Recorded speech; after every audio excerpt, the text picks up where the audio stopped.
Un, deux, go.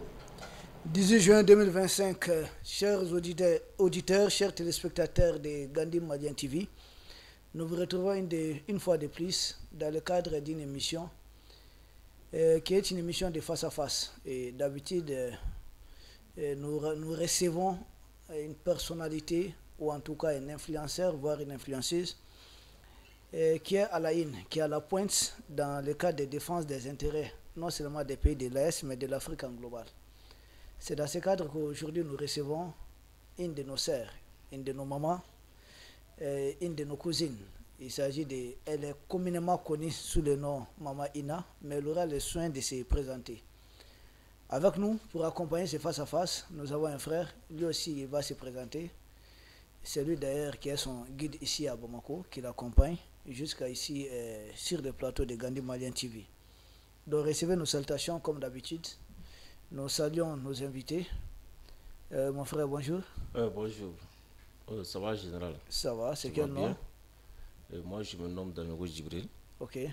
Voilà, je suis administrateur de la page Télé Mali. Merci. Notre sœur, vous vous présentez, nom et prénom?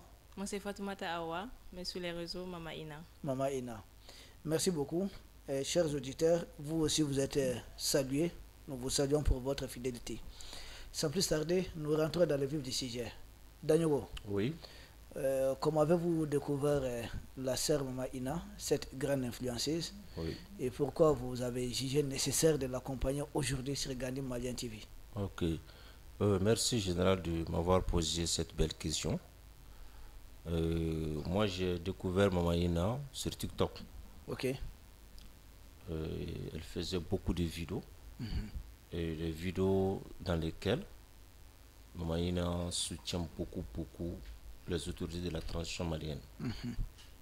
Et elle n'a jamais caché son amour envers le Mali. Elle n'a jamais caché également son amour envers le président Assimi Goïta. Ouais. Et tout le temps, pendant que nous sommes attaqués par les ennemis, Maïna sort, elle fait des vidéos pour remonter le moral de nos forces armées de défense, les femmes. Vraiment, c'est ce qui m'a beaucoup plu. C'est ce qui m'a beaucoup plu.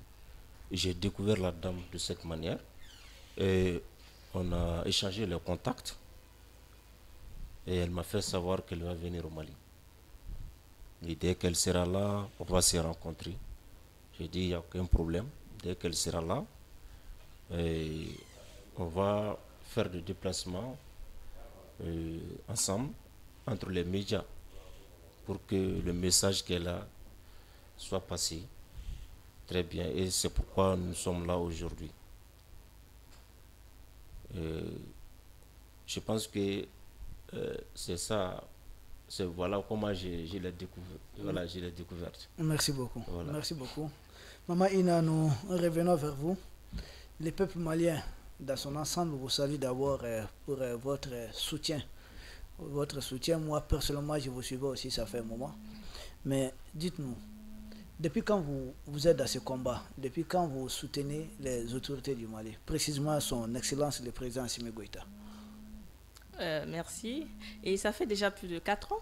4 ans, oui, 4 ans déjà que je soutiens mon président Assimi Goïta, que j'aime beaucoup, parce qu'il fait de bons boulots. Oui. Parce que c'est un président, c'est pas seulement le président du Mali, oui. Le président de l'Afrique en global. Merci. Donc, et j'aime aussi l'attitude des Maliens. Et j'ai beaucoup aimé les Maliens, parce que moi, je suis né au Congo-Brazzaville. Donc, au Congo-Brazzaville, il y a beaucoup de Maliens.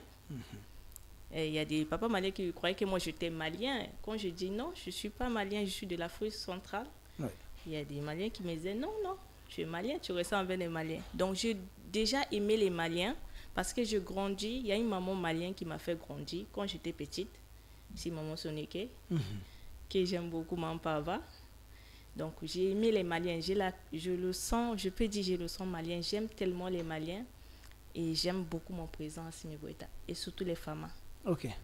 Donc depuis 4 ans à peu près, vous êtes déjà dans ce combat. C'est dire même au début même du mandat du président Assimi Goïta. Et nous sommes convaincus que vous allez y rester dans ce combat pendant longtemps. Toujours. Toujours.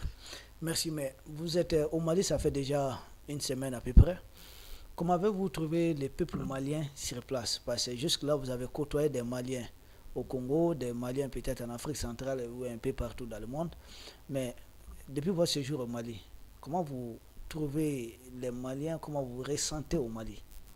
En fait, c'est pas ma première fois de venir au Mali. Hein. Ah, ok. Ah, ça, c'est ma 3e fois. 3e fois. Ah oui. Ok.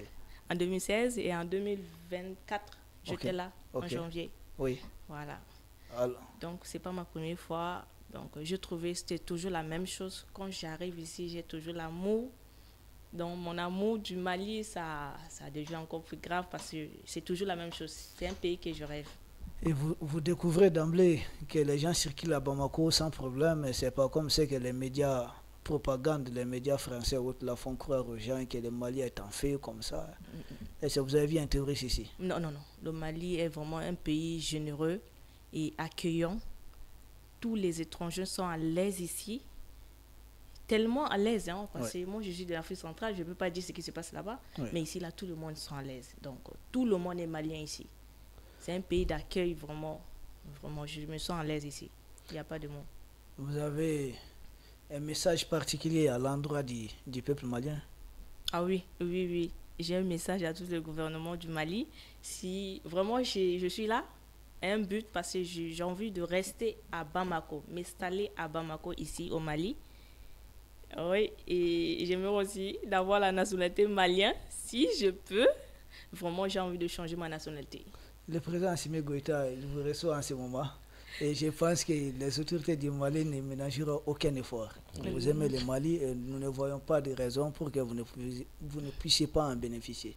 Tous les pays le font et nous souhaitons vivement que ça va arriver. Daniel, vous avez quelque chose à ajouter? Oui,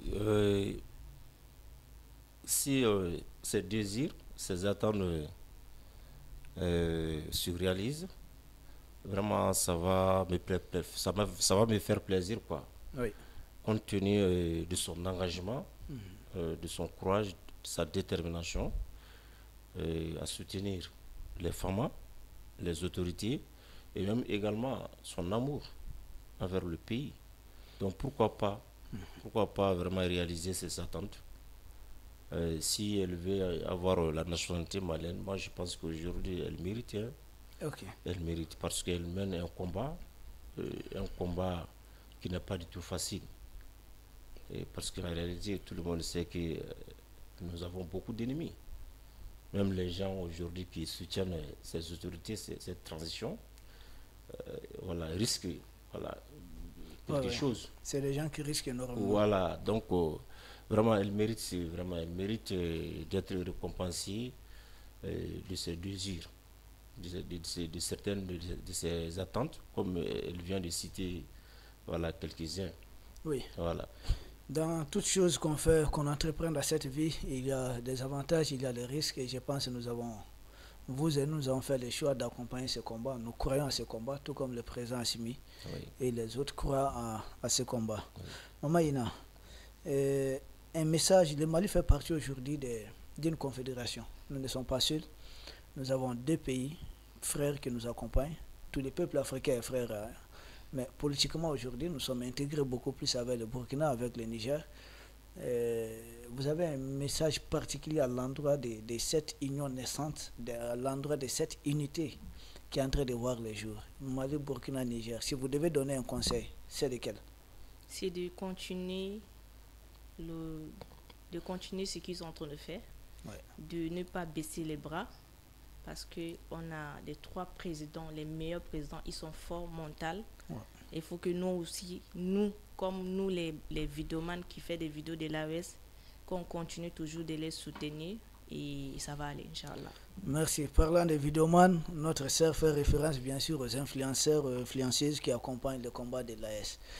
Nous arrivons au terme de cette émission. Daniel, vous avez un mot de la fin? Ok, mon mot de la fin, c'est de dire merci à Maman Ina pour avoir soutenu nos femmes et pour avoir aimé ici aussi le Mali, notre pays, et pour avoir effectué le déplacement pour venir s'installer à Bamako ici. Mais je ne pourrais pas quitter ce plateau sans solliciter vraiment le secours des Maliens pour que Moïna puisse rencontrer les autorités. Parce que ça fait partie aussi de ses désirs. Donc elle veut aussi rencontrer les autorités de la transition.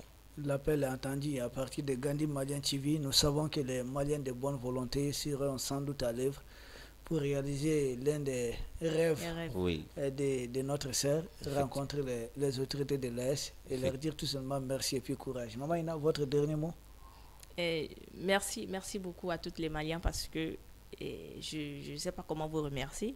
Les Maliens qui sont en France, en étranger, beaucoup de Maliens m'ont soutenu et je suis là au plateau de Gandhi, le Malien. Il m'a vraiment, c'est moi hier, avant-hier seulement, mais aujourd'hui il m'a reçu parce que les Maliens sont généreux. Et merci à tous les Maliens. Merci beaucoup, chers auditeurs, téléspectateurs de Gandhi Malien TV. Merci une fois de plus d'avoir été là avec nous. Les émissions continuent sur Gandhi Malien TV. Nous espérons vous retrouver très prochainement pour un autre numéro. D'ici là, restez branchés sur Gandhi Malien TV. Et surtout, prudence. Chaque jour, chaque minute, chaque seconde qui passe est une chance. À nos peuples de l'Est, victoire à nous, victoire à l'Afrique qui se libère. Nous vous remercions et à très bientôt.